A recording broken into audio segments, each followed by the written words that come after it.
नमस्कार, कृषी साथीमध्ये आपल्या सर्वांचं स्वागत. कापसाचा बाजार सध्या नुसता पेटलाय, भाव तर गगनाला भिडले आहेत. पण याच तेजीमध्ये एक मोठं कोडं सुद्धा लपलंय. चला तर मग आजच्या या भागात कापसाच्या बाजाराचं हे कोडं सोप्या भाषेत उलगडून पाहूया. 8,800 रुपये. काही मार्केटमध्ये कापसाचा भाव या आकड्याला जाऊन भिडलाय. आता हा आकडा फक्त मोठा नाहीये, तर बाजारात काहीतरी मोठं घडतंय याचे हे स्पष्ट संकेत आहेत.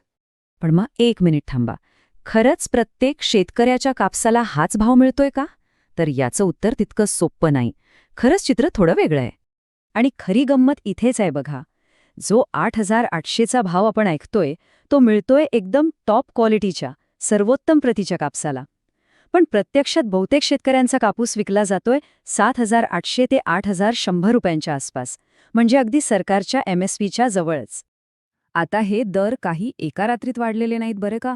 याच्या मागे एक मोठा संघर्ष आहे आणि एका महत्वाच्या संस्थेचा खूप मोठा हात आहे. चला बघूया काय आहे ही गोष्ट.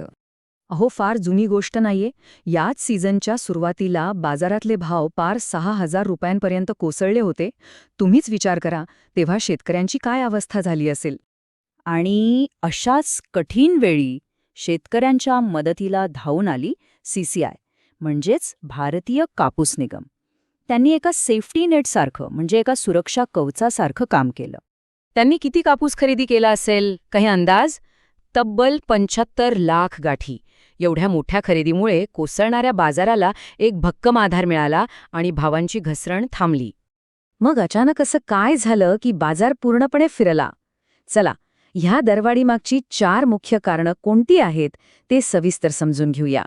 हे जे 4 घटक आहेत ना, ते बाजारातले गेम चेंजर ठरलेत. ह्यांनीच सगळा खेळ फिरवला. चला, एक एक करून पाहूया. पहिलं आणि सगळ्यात महत्त्वाचं कारण म्हणजे 1 जानेवारीपासून सरकारने आयातीवर 11% ड्युटी लावली. यामुळे झालं काय की बाहेरून येणारा कापूस आपोआप महाग झाला आणि आपल्या देशातल्या कापसाला चांगला भाव मिळाला. दुसरं कारण आहे उत्पादनाचे आकडे. आता बघा, सरकारी अंदाज सांगतोय की उत्पादन जास्त आहे, पण बाजारातले जाणकार म्हणतात की खरं उत्पादन त्यापेक्षा खूप कमी आहे. आणि बाजाराचा साधा नियम आहे, जेव्हा माल कमी असतो तेव्हा भाव वाढतोच. तिसरं कारण आहे सरकी. यंदा सरकीचा पुरवठा कमी आहे आणि क्वालिटीचाही प्रश्न आहे. त्यामुळे सरकीचे भाव अक्षरशः भडकले आहेत.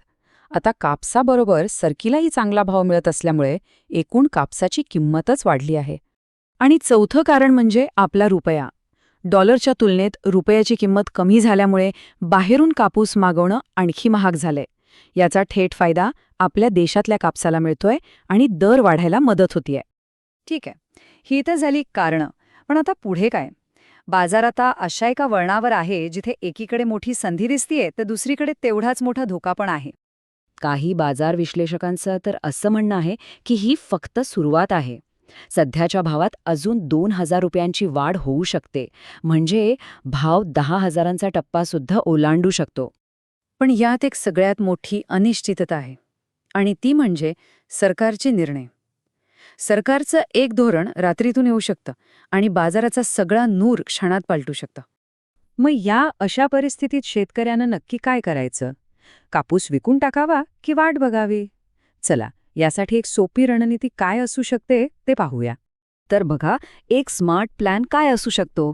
एकीकडे बाजारातले सध्याचे संकेत बघता अजून चांगल्या भावाची वाट बघायला हरकत नाही, पण त्याचवेळी आपला प्लॅन B तयार पाहिजे. म्हणजे MSPसाठी नोंदणी करून ठेवणं खूप महत्त्वाचं आहे. म्हणजे भाव वाढले तर फायदा आणि नाही वाढले तर MSPचा आधार तर आहेच. तर मग शेवटी प्रश्न हाच उरतो, भाव वाढतील या आशेने थांबण्याचा धोका मोठा आहे की आत्ता विकून टाकून संधी गमावण्याचा? याच प्रश्नाचं उत्तर प्रत्येक शेतकऱ्याला स्वतःसाठी शोधावं लागेल. तुम्हाला यावर काय वाटतं हे आम्हाला कमेंटमध्ये नक्की सांगा. आणि अशाच माहितीसाठी कृषी साथी चॅनलला सबस्क्राईब करायला विसरू नका.